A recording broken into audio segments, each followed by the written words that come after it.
Alright guys, doing a little cardboard cutting here with the Benchmade Auto Persidio. This is going to be kind of my standing test for the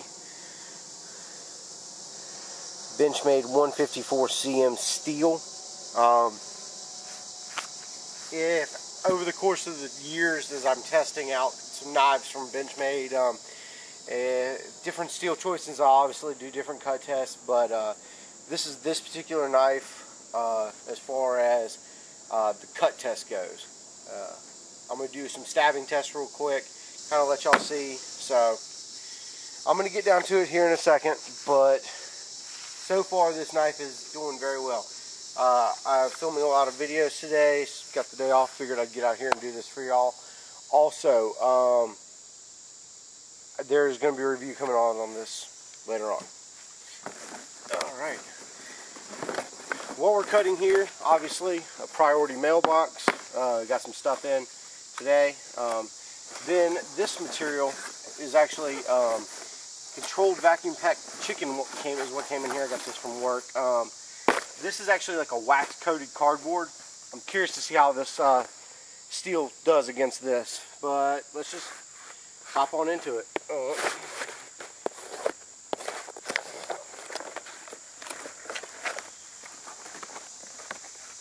Kind of just going through, try to dull it down a little bit. When I got this knife on loan, I had to put a decent edge on it. This stuff definitely makes quick work.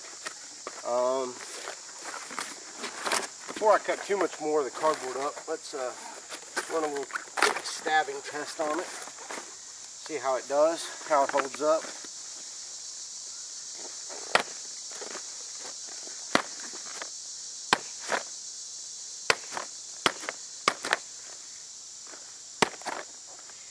I've tested this out on stabbing before, and it seems to have held up fairly well.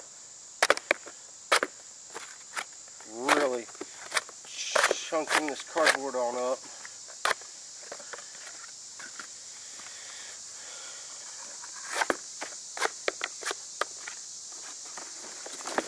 See how it does with this wax cardboard. This stuff is not easy to cut.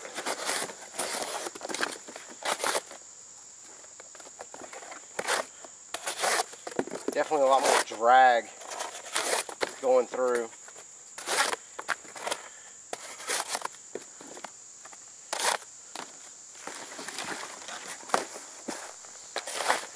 Hey guys, Chris here again, coming to you with another knife review. Go ahead and get this out of the way. Dudes, my fingers are all black as hell. Right now, no, that's not nail polishing, not into the goth scene. I've been Duracoating, so pardon me. I'm in the middle of actually letting it dry before I go put on another coat, so figured I'd squeeze in a quick little knife review. This is going to be my take on the Benchmade Persidio, Auto Persidio. The call number is the 5000. Comes out of their black line. Ooh, bumping tripod. Quick, let's go knock out the specs on this knife. Overall length is going to be 8 1/4 inches. The closed length is 4.87, so that's just the portion of the handle. And the overall blade length is 3.42, with a blade thickness. Pretty nice stock of thickness there, 0.13 inches. Alright, now that we got all that fun stuff out of the way, alright, let's really talk about this knife. We'll start at the front. Really nice drop point blade with a unsharpened swedge, really cool. Very high hollow grind, which is nice. The blade is 154 cm steel. It looks kind of like it's been used. Yeah. I definitely put this thing through its paces. This is actually on loan to me. Local law enforcement officer here in North Carolina decided I needed to borrow his knife for a review. I thank you, Brian. Gonna go ahead and this wear right here that you're seeing is just from cutting cardboard, a little bit of glue. So what I'm gonna go through, and I'm gonna clean this up before I give it back to him. Scrub it down real good.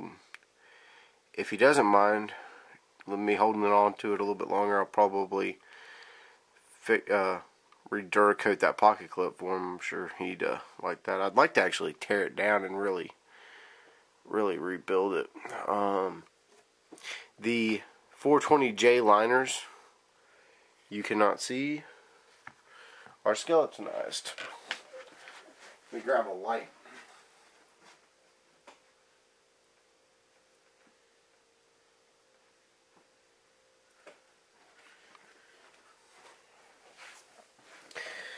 Alright, first thing I saw whenever I walked into my bedroom was my Phoenix E21. Alright guys, let's see if we can get those. There they are. Dude, those things are totally milled out. Both top and bottom. That's awesome. That really helps save some weight for this knife. This is a true blue tactical knife. Don't think of it as anything other than a tactical knife.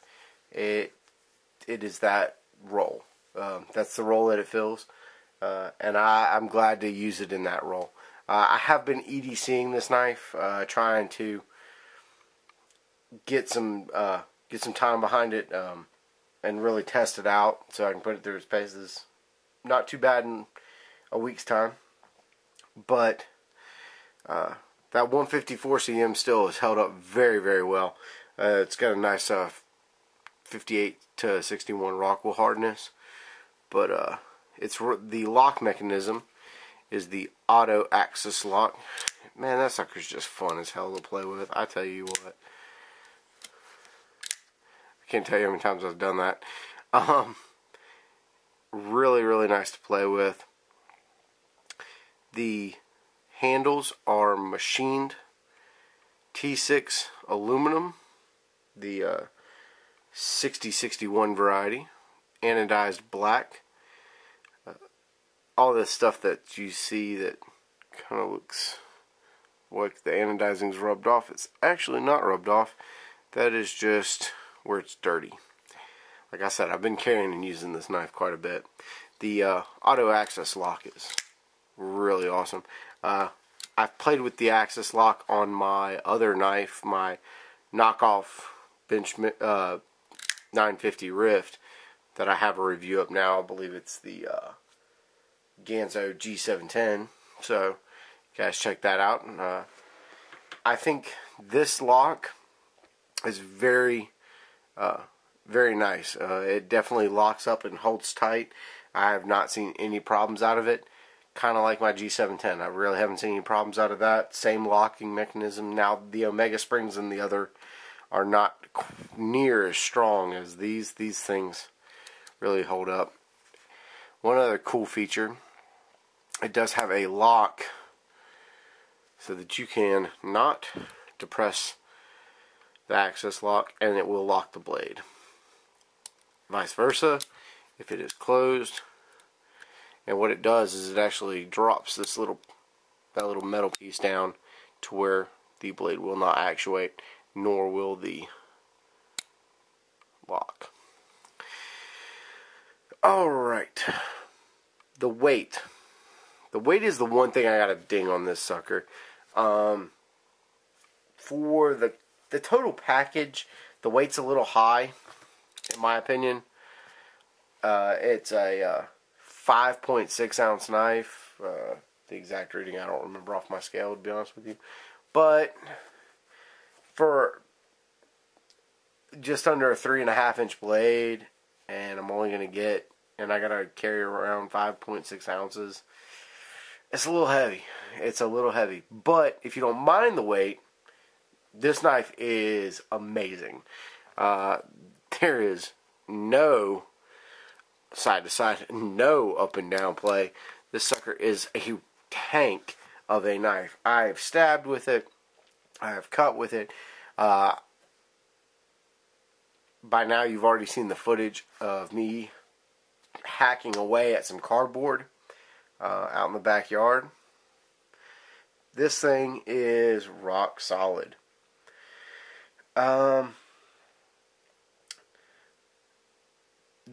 Another thing that I kind of dinging on is the jimping. The jimping's okay on the thumb ramp portion. It's the liners are jimped, so it doesn't provide a ton of traction. Same with the underneath. But when you put your thumb on there and you dig in, it does kind of lock in. The best way, if you're doing like this, it's bi-directional pattern. It's on the handle. Let's see it better here. Here we go. It's scalloped. When you're push cutting like this, if you were making a defensive thrust, seeing this is a tactical blade, really would lock in, keep your finger from slipping forward. When you're pulling out, it'll lock in. Same if you went for a reverse grip. It does feel kind of comfortable in the reverse grip, but I think primary calling is going to be the side held motion. The screw construction, this is very unique for me. I haven't seen one like this. The screws heads are all on the display side. And on the other side, there are actually nuts where those screws go all the way through the handle into the other side. Now, normally whenever you see something like a screw, it goes in halfway and mates up with the liner, or there is some sort of screw construction from both sides. That's pretty unique about this knife, I think. Looks really cool. Very functional. It creates an extremely strong knife. Also, nice and fast. I mean, flat out fast. Benchmade's pocket clip, standard pocket clip, carries nice and deep. Pretty much get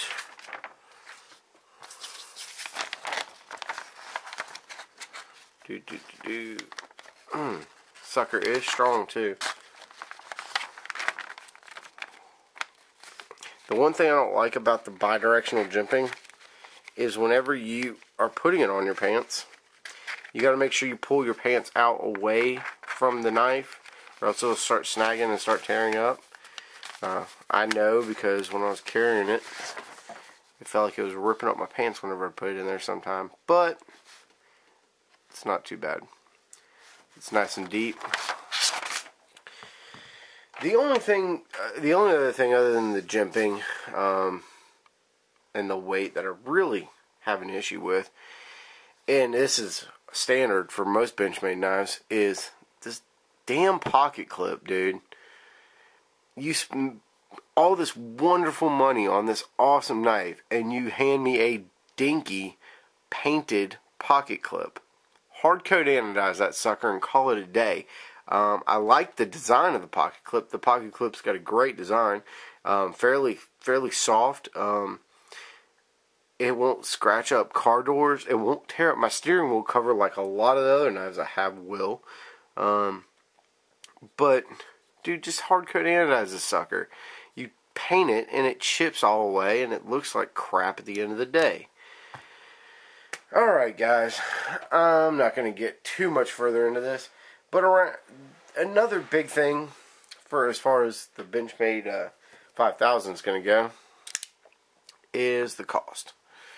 So let's roll in some more knives that I think are awesome. And since we're talking autos, let's go autos. Boom. Not even close to the same price point. Just had to roll it in. This is going to be the Lightning. Recommended by Nut and Fancy. Dude, this thing is like the speed on this thing puts this speed to shame, to be honest with you. It might be something because it's an OTF, but, and this is such a heavy blade, such a big, heavy blade. This speed on this sucker is lightning fast. But this is not as fast as I got. Check it. Microtech Ultratech. Oh yeah, that's the nothing fancy edition.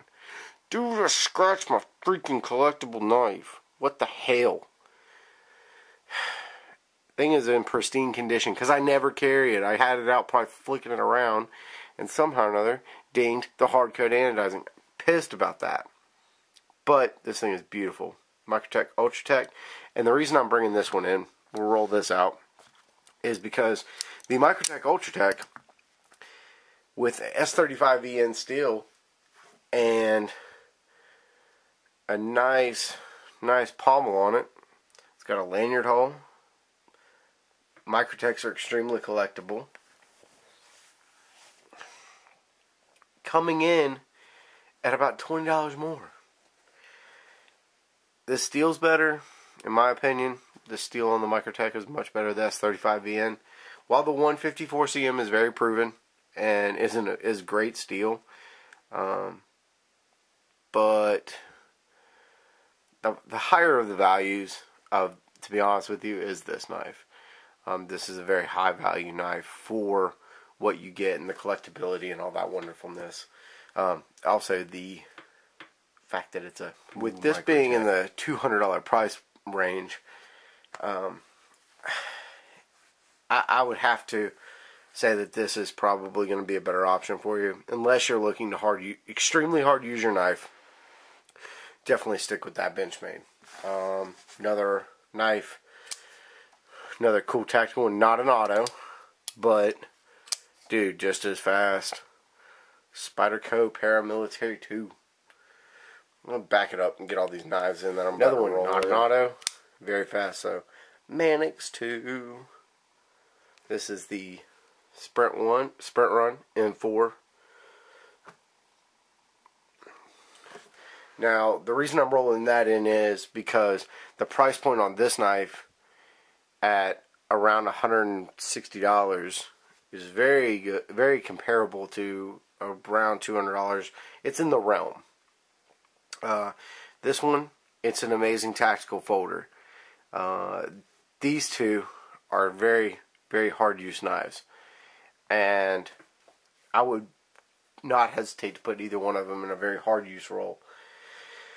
But when you're talking about auto speed, I have yet to find an auto knife, even this Microtech, that can compare to the Kershaw Breakout 7000. This sucker's flat out fast, and I mean it. If you can still find one, because Kershaw's discontinuing them, get it. That knife in the limited edition pink is awesome. I understand why this has steel liners, because this doesn't have steel liners, and I would never consider this a hard use tactical knife. It's not constructed to be that hard use tactical knife. That I would definitely slide this into that role. When it comes down to it, guys, I'm going to have to say, if you're going to need a hard use tactical folder, it's not your Microtech. It's definitely not your Kershaw. Doesn't that look sweet, dude? That's freaking pretty. Dude, not only that, check out that sick ass stonewashing. Far less superior steel than to the 154CM. Para 2, you are awesome. You are an EDC knife, but I can't choose. I can't choose this one. I want to, but I can't. This is great value, though, guys. If you haven't seen my review on it, check it. In my opinion, the hardest used tactical knife that I have on the table is that one right there. I abused that knife in the week's time that I had it. And it has not loosened up once. It hasn't made me think, maybe I should like not get this dinged up or whatever. No, it begs to be used. And when it begs to be used, I'm willing to let it be used. Guys, if you can afford it, go out and get it. If you guys have any questions, comments, concerns, throw them in the box below. Y'all have a good night. But dude, this thing is hacking it up good. Trying to see if I can keep some of this on camera. Yeah, I was out here testing. Figured I'd give you all a sneak preview of what I do with a lot of the knives I test out. This is pretty much standard with almost any one of my knives, unless it's a long-term carry knife. Reference the Gerber Paraframe series. That was a knife that carried for years and played with and has tons of cut tests underneath its belt. So this is not necessary for that particular knife.